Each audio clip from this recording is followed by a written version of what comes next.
दोस्तों आजकल जो कोरोना की महामारी में हम सब जानते हैं कि हर एक डॉक्टर की यही सलाह है कि आपकी इम्यूनिटी अगर अच्छी है तो कोरोना से आप बच सकते हैं। और इम्यूनिटी बढ़ाने के लिए ज़्यादातर विटामिन सी और जिंक का प्रिस्क्राइब किया जा रहा है या आपको प्रीफर किया जा रहा है कि यही मेडिसिन आप लीजिए। कोई भी आपको अगर कोरोना हुआ है या फिर नहीं हुआ है या फिर कोई ऐसी बीमारी है, यानी कि अगर आपको सर्दी जुकाम भी होता है, अगर डॉक्टर के पास जाते हैं तो वही ट्रीटमेंट दे देते हैं, चाहे वो एजिथ्रो हो, साथ में एंटीकोल्ड कोई मेडिसिन हो और साथ में विटामिन सी और जिंक। तो दोस्तों आज की वीडियो में बात करेंगे ये यूनिलेम करके जो एक मेडिसिन आती है जिसके अंदर विटामिन सी और जिंक के साथ विटामिन D3 भी डाला हुआ है। तो दोस्तों कोरोना की कंडीशन में ये जो विटामिन सी और जिंक के बारे में सब जानते हैं, लेकिन विटामिन D3 इसका क्या रोल है और किस प्रकार से काम करेगी, सब कुछ जानते हैं इस वीडियो में। नमस्कार दोस्तों, मेरा नाम है ऋषि पटेल, आप देख रहे हैं अंतरिक्ष चैनल। तो चलिए शुरू करते हैं। तो दोस्तों देख सकते हैं ये मेरे हाथ में यूनिलेम करके जो vitamin C chewable tablet with zinc and D3 यहाँ पर देख सकते हैं। ये जो कंपनी की बात करते हैं यूनिस्टर कंपनी है फार्मास्यूटिकल, और इसकी जो MRP की बात करते तो 150 रुपये की 30 टेबलेट आती है, लेकिन आपको जेनेरिक में इसको 100 रुपये के आसपास आराम से मिल जाएगी। और ये मेडिसिन तो नहीं कह सकते, लेकिन एक प्रकार का इम्यूनिटी बूस्टर जो इसको कह सकते हैं। चलिए जानते हैं जो इसके अंदर जो कंटेंट है एस्कॉर्बिक एसिड यानी कि विटामिन सी 100 mg इसके अंदर डाला गया है। साथ में यहाँ पर देख सकते सोडियम एस्कॉर्बेट यानी इक्विवेलेंट, इसको एस्कॉर्बिक एसिड कह सकते हैं 400 mg, यानी कि विटामिन सी का आप डोज देखें तो एक प्रकार का 500 mg होता है, जिसके अंदर विटामिन सी एस्कॉर्बिक एसिड 100 और उसके समान डोज कह सकते हैं जो 400 mg होता है, यानी कि मिलाकर 500 mg इसको बोलते हैं। जिंक है 10 mg और इसका एडल्ट का डोज देखें तो इसको आपको शरीर में 20 mg लेना जरूरी होता है, और D3 जो एक 1000 IU। तो इस प्रकार से इसका डोज है। अब चलिए जानते हैं इसको जो अलग अलग जो है विटामिन सी के बारे में। तो दोस्तों हम सब जानते हैं विटामिन सी हमारा इम्यूनिटी सिस्टम को मजबूत कर रोगों से एक प्रकार की लड़ने की शक्ति प्रदान करता है।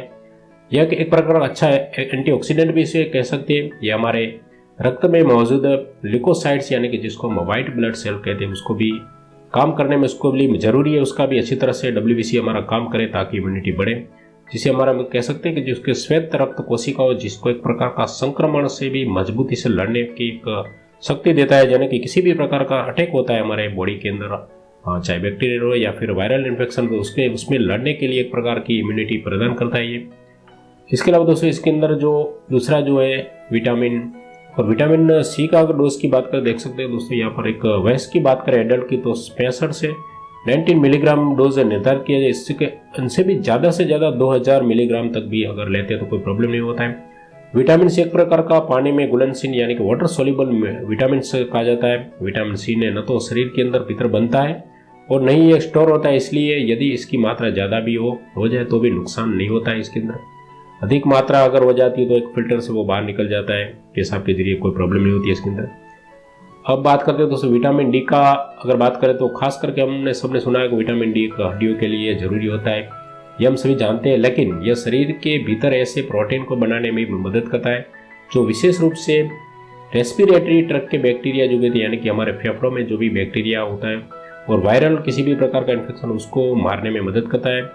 इसका यही गुण है, इसी के लिए कोरोना के अंदर आज की कंडीशन में इसको एक प्रकार का हथियार बनाकर इसको इस्तेमाल किया जाता है। आमतौर पर शहरों में रहने वाले अधिकांश लोगों में इसकी कमी देखी जाती है, क्योंकि दोस्तों ये जो विटामिन D3 है जिसको कैल्सीफेरॉल कहा जाता है वो ज़्यादातर सूर्य के किरणों में मिलता है, लेकिन शहरों में वो मिल नहीं पाते हैं लोगों को, इसलिए इसकी कमी ज़्यादा तो दिखाई देती है।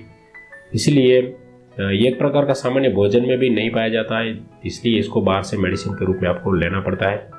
तो दोस्तों बात करते हैं जिंक के बारे में। तो दोस्तों एक प्रकार रिसर्च हुआ है जिसके अंदर देखें तो जिंक सर्दी की असर को काफ़ी कम करता है, जुकाम को भी जल्दी ठीक करता है। कोरोना वायरस का सबसे पहले अध्ययन करने वाले लोगों में भी जैसे कि पैथोलॉजिस्ट और वायरोलॉजिस्ट जेम्स रॉब्स के मुताबिक जिंक कोरोना वायरस को नाक और गले में बढ़ने से रोकता है। साथ ही यह विटामिन सी के शरीर में खोलने से क्षमता को भी बढ़ाता है, यानी कि एक प्रकार का एब्जॉर्प्शन भी बढ़ाता है। विटामिन सी हो डी हो या फिर किसी भी मल्टीविटामिन को भी एब्जॉर्ब करने में काम करता है। साथ में शरीर में ऐसी बहुत सी गतिविधियां यानी कि शारीरिक ऐसी प्रक्रिया जिसके अंदर जिंक के कारण वो अच्छी तरह से हो पाती है। अगर उसकी डिफिशियंसी होती है तो बहुत से मल्टीप्लाई सेल्स जो होते हैं हमारे बॉडी के अंदर जो उसके अंदर भी उसकी कमी आ जाती है, जिनके कारण बीमार पड़ने की संभावना बढ़ जाती है, जिनके कारण इम्यूनिटी भी लो हो सकती है। यानी कि जिंक के शरीर में बहुत ज़रूरी है अगर आपको इम्यूनिटी बढ़ानी है तो। इस प्रकार से जिंक की भी बहुत इसके फायदेमंद है। और यह हमारे स्वाद और गंध की क्षमता के लिए भी जरूरी है, जो कि कोरोना होने पर कई बार प्रभावित हो जाता है। शरीर के भीतर मौजूद 100 से भी ज़्यादा विभिन्न एंजाइम को सुचारू रूप से काम करने के लिए, मैंने बताया इस प्रकार से जो एंजाइम की एक्टिविटीज़ होती है, उसकी प्रोसेस होती है, उसको भी ठीक करने में जिंक की ज़रूरत होती है, उसको सही तरह से काम करने के लिए। शरीर में अगर ज़्यादा जिंक स्टोर नहीं कर सकता है, इसलिए इसकी लगातार आपूर्ति जरूरी है, यानी कि शरीर के स्टोर हो नहीं पाता, इसलिए बाहर से हमें जिंक लेना पड़ता है। खाने के अंदर भी संतुलित आहार में भी मिल सकता है, या फिर इस प्रकार की अगर टैबलेट आप लेते हैं तो भी जिंक का स्रोत आपको मिल सकता है। तो ठीक है दोस्तों, इस प्रकार से आप इस टैबलेट को ले सकते हैं अगर कोरोना में हुआ था। मुझे खुद को जब कोरोना हुआ पॉजिटिव, तब मैं इसी टैबलेट को स्टार्ट कर दिया था, सुबह शाम 2 टाइम चूएबल। अभी तक ये बची हुई है, आप देख सकते हैं। काफ़ी अच्छा इसका स्वाद है, ये देख सकते हैं आप। सुबह शाम इसको चूएबल टैबलेट फॉर्म में तो काफ़ी अच्छा रिजल्ट मिलता है इसको। टेस्ट में भी काफ़ी अच्छा और रिजल्ट भी काफ़ी अच्छा, मैंने खुद एक्सपीरियंस किया है। बाजार में आपको आराम से मिल सकती है, ये कंपनी के न मिले तो आप ये तीनों कॉम्बिनेशन में लेंगे तो काफ़ी अच्छा रहेगा। इसके अंदर ये देखना है कि विटामिन सी, जिंक और D3 इसके अंदर होना चाहिए, क्योंकि बहुत सी मैंने दूसरी देखी है जिसके अंदर विटामिन जिंक और सी मिलता है लेकिन D3 नहीं होता। लेकिन आपको बेटर रहेगा कि विटामिन D3 के साथ अगर कोई मेडिसिन लेते तो।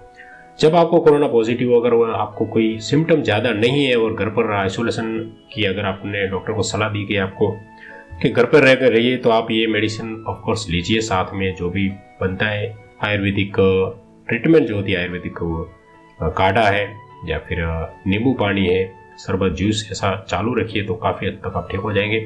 क्योंकि मेरा खुद का एक्सपीरियंस यही मेडिसिन ली, साथ में दूसरी जो कॉमन मेडिसिन होती है, जैसे कि जैसी सिम्टोमेटिक सर्दी जुकाम है तो उस प्रकार की कोल्ड मेडिसिन कोई भी ले लीजिए, बुखार है तो पैरासीटामोल ले लिया। इस प्रकार से सिम्टोमेटिक मेडिसिन लेने की जरूरत है, कोई स्पेशल ट्रीटमेंट की जरूरत नहीं अगर आपको कोई ज़्यादा ट्रीटमेंट वो सिम्टम नहीं है तो ठीक है दोस्तों, इस प्रकार से आप आराम से इसी मेडिसिन के साथ आप ठीक हो सकते हैं। और अगर कोरोना होता है तो घबराने की जरूरत नहीं है। जो भी डर जाता है उसको काफ़ी हद तक उसको नुकसान होता है बॉडी के अंदर, मैंने देखा है, एक्सपीरियंस किया भी गया। बहुत से ऐसे पेशेंट भी देखे जो घबरा जाते हैं, वो उसको अच्छी से अच्छी ट्रीटमेंट मिलती है, फिर भी वो नहीं जिंदा रहते हैं, एक्सपायर हो जाते हैं। इसलिए हिम्मत रखो और घबराओ मत कोरोना से लड़ने के लिए जितनी इम्यूनिटी अच्छी रहेगी उतना आपको फ़ायदा होगा।